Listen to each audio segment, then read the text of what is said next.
Hello fellow travelers, my name is SG and welcome to the channel. Today we'll be continuing on with Dante, Canto 23. I hope you enjoyed last week's. We're continuing from there, where an old man was talking to Dante about why he was there, and at the same time tricking the demons who were shaped as animals like frogs, boars, and hawks, and even they were kind of fooled by this old man trying to get away, and he did. So we're taking it from there and continuing on with the level. Let's get started, shall we? Silent, alone, and without company, we went, the one in front, the other after, as go the minor friars along their way. Upon the fable of Aesop was directed my thoughts by reason of the present quarrel, where he has spoken of the frog and the mouse. For Mo and Isa are not more alike than this one is to that. If well we couple end and beginning with a steadfast mind, and even as one thought from another springs, so afterward from that was born another, which the first fear within me doubled made. Thus did I ponder, these on our account, our laughter to scorn, with injury and scoff, so great that much I think it must annoy them. If anger be engraved on ill will, then will come after us more merciless than dog upon the leveret which he seizes. I felt my hair stand all on end already, with terror, and stood backwardly intent, when said I, Master, if thou hidest not thyself and me forthwith of Malebranche, I am in dread. We have not them now behind us. I so imagine them, I already feel them. And he, if I were made of lidded glass, thine outward image, I should not attract sooner to me than I imprint the inner.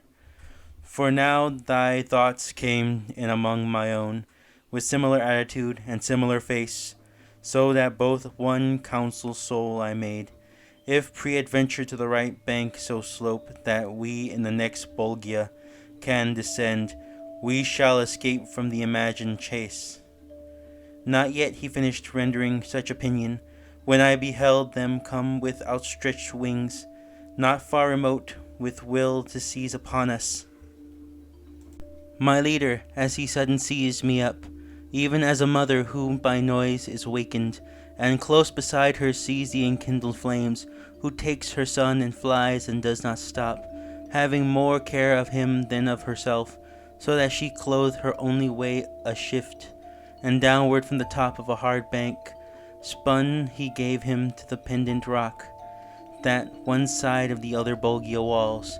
Never ran so swiftly water through a slice, 'tis turn the wheel of an only land-built mill, when nearest to the paddles it approaches, as did my master down along that border, bearing me with him on his breast away, as his own son, and not as a companion.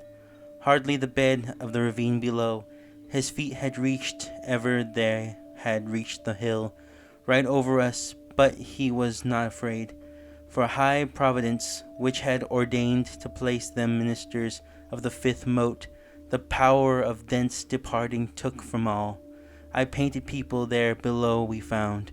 We went about with footsteps very slow, weeping, and in their semblance tired and vanquished. They had only mantles with the hoods lobed down before their eyes, and fashioned of the cut that in Cologne they for the monks are made. Without they gilded are so that it dazzles, but inwardly all laden and so heavy that Frederick used to put them on a straw. O everlasting fatiguing mantle, again we turned us still to the left hand, along with them intent on their sad plaint. By owing to the weight, that weary folk came on so tardily that we were new in company at each motion of the hunch. Hence I on to my leader, see thou find some one who may be deed or name by be known, and thus is going move thine eye about. And one who understood the Tuscan speech cried to us from behind, Stay ye, your feet ye, who so run athwart the dusky air.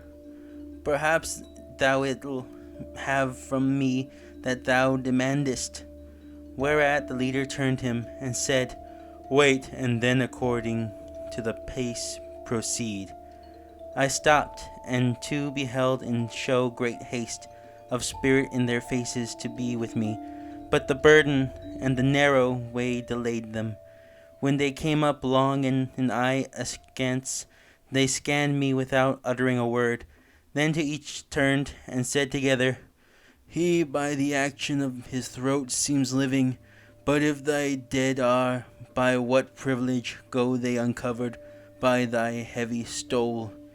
And then said to me, "Tuscan, who to the college of miserable hypocrites art come, do not disdain to tell us who thou art." And I to them, "Born was I, and grew up in the great town of the fair river of Arno, and with the body am I always had. But who are ye to whom thy trickles down along their cheeks such grief as I behold, and what pain is upon you that so sparkles?" And one replied to me, "Those orange cloaks are made of lead so heavy that the weight cause in this way their balance to creak. Frati Garadeni were we, and Bulgianus, I a Cantalano, and he Lajaningo named, and together taken by the city, as the wont is to take one man alone, for maintenance of its peace, and we were such that they still is apparent around Gargingo." "O friars," began I, "your inquisitions," but said no more, for to mine eyes they rushed, one crucified with 3 stakes on the ground.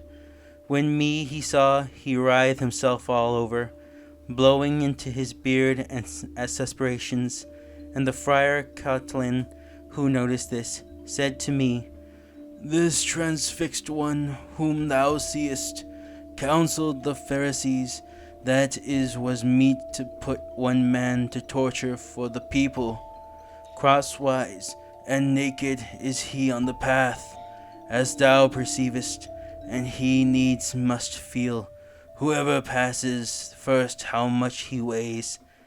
And in like mode his father-in-law is punished within his mote, and the others of the council, which for the Jews has a malignant seed."